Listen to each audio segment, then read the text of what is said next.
शिवसेना कुणाची याविषयी सुप्रीम कोर्टामध्ये एकनाथ शिंदे आणि उद्धव ठाकरे एकमेकांसमोर उभे ठाकलेले असतानाच आता पवारांच्या खासदार राष्ट्रवादीच्या पवारांच्या खासदार सुप्रिया सुळे यांनी पक्ष फोडाफोडीवरनं मोठं वक्तव्य केलंय।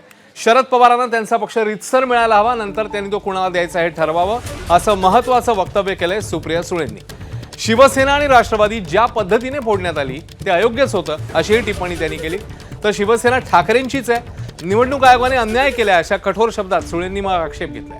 काहीच दिवसांपूर्वी दोन्ही राष्ट्रवादीच्या विलीनीकरणाची चर्चा सुरू होती, मात्र सुप्रिया सुळेंच्या या वक्तव्याने विलीनीकरणाच्या चर्चांवर आता पुन्हा एकदा त्या पडद्या मागे गेल्यात का असा प्रश्न या निमित्ताने समोर येतोय। तर लोक न्यायालयात एकनाथ शिंदे आणि अजित पवारांच्या नावावरच शिक्कामोर्तब झालंय असं मुख्यमंत्री म्हणतायत। पक्ष फोडाफोडीच्या जुन्या वादाने त्यामुळे नव्याने उचल खाल्ली आहे, त्यामुळे हा वाद भविष्यात नेमका कोणत्या वळणावर पोहोचतो पाहणं महत्त्वाचं आहे। शरद पवारांना त्यांचा पक्ष रीतसर त्यांच्या अधिकारांनी त्यांना मिळाला पाहिजे एवढीच मागणी करते। नंतर पवार साहेबांनी तो पक्ष कोणाला द्यायचा तो आदरणीय पवार साहेबांचा विषय, त्याच्यात मी नाही। मी तो पक्ष आमच्या कुणासाठीही मागत नाहीये। मी राष्ट्रवादी काँग्रेस पक्ष हा फक्त आणि फक्त शरदचंद्र पवारांसाठी मागतेय, कारण का शरद पवार त्याचे फाउंडर मेंबर आहेत। प्रत्येक कागदपत्र हा शरद पवारांच्याच बाजूने आहे। तर लीगल राईट कुणाची आहे त्या पक्षावर, तर ती फक्त एका माणसाची आहे ज्याचं नाव शरद पवार। त्याच्यानंतर त्यांनी तो पक्ष कुणाला द्यावा, त्याचं काय करायचं हा अधिकार त्यांना आहे ना ॲज अ प्रेसिडेंट। शिवसेना आणि राष्ट्रवादी काँग्रेस पक्षावर अतिशय चुकीच्या पद्धतीने अन्याय हा केला का इलेक्शन कमिशननी, तर केला। आम्ही तारीख पे तारीख आमची आजही केस चालू आहे, म्हणजे आज लावली तर मी आज सुप्रीम कोर्टात जाईल, पण आम्हाला तारीखच मिळत नाही आहे।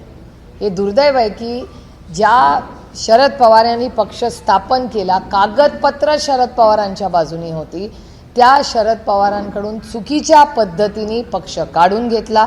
उद्धवजींची केस तीच आहे, त्याच्यामुळे उद्धव ठाकरे आणि शरद पवारांवर इलेक्शन कमिशन आणि त्याच्या मागची जी अदृश्य शक्ती आहे त्या अदृश्य शक्तीचा गैरवापर करून दोन संविधानिक गोष्टी या मोडून काढण्याचा पाप त्यांच्यावर आहे। शिवसेना ही काल, आज आणि उद्या ही उद्धवजींचीच असणार आहे। याचं कारण असं की बाळासाहेब ठाकरेंनी तो पक्ष स्थापन केला, ते हयात असताना त्यांनी तो पक्ष उद्धवजींच्या हातात दिला। त्याच्यामुळे शिवसेना ही बाळासाहेबांची शिवसेना ही उद्धवजींचीच असू शकते। आणि एखाद्याचं वेगळं मत असेल तर त्यांनी ज्या पद्धतीने राज ठाकरेंनी वेगळी चूल मांडली त्या पद्धतीने करायला हवं होतं, कोण त्यांना नाही म्हणलं होतं। दरम्यान सुप्रिया सुळेंच्या या टीकेला मुख्यमंत्री फडणवीस आणि विधानसभा अध्यक्ष राहुल नार्वेकर यांनी आता उत्तर दिलंय। या दोघांचंही म्हणणं काय आहे जाणून घेऊया।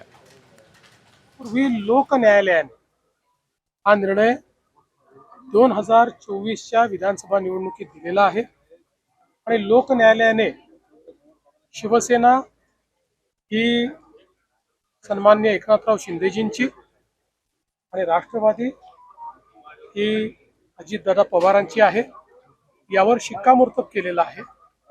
ठीक आहे, आता सुप्रीम कोर्ट काय करतात याकडे सगळ्यांचं लक्ष आहे, पण सुप्रीम कोर्टही हाच निर्णय दिला अशी आम्हाला अपेक्षा आहे। अध्यक्षांवरती आरोप होत होते, निवडणूक आयोगावरती आरोप होत होते, आता तुम्ही जी माहिती देतात त्यातनं कोर्टावरती पण आरोप करण्याचं काम सुरू झालेलं आहे असं दिसून येतं। हे अत्यंत दुर्भाग्यपूर्ण आहे आणि लोकशाहीला अशोभनीय असं वक्तव्य आहे। त्यामुळे माझी या देशातील सर्व नागरिकांना, सर्व लोकप्रतिनिधींना हीच विनंती राहील की संविधानिक संस्थांवरती विश्वास ठेवा आणि त्यांना त्यांचं काम करायची मुभा द्या। तर सुप्रिया सुळेंच्या या आरोपांवर शिवसेनेच्या खासदार ज्योती वाघमारेंनी कसा हल्लाबोल केलाय तेही बघूया। शिवसेना कोणाची याबद्दल सुप्रियाताईंनी बोलणं याला आपलं ठेवायचं झाकून आणि दुसऱ्याचं बघायचं वाकून म्हणतात। अहो, आपला पक्ष सांभाळता येईना आणि तुम्ही दुसऱ्यांना शहाणपण शिकवताय। सुप्रियाताई, शरद पवार साहेबांसारख्या मोठ्या नेत्याची कन्या म्हणून तुम्ही सोन्याचा चमचा तोंडात घेऊन जन्माला आलात। खासदारकी, पक्ष, पद सगळ्या गोष्टी आयत्या पिठावर रेघोट्या मारण्यासाठी तुम्हाला मिळाल्या। हो, तुमचं स्वतःचं कर्तृत्व काय?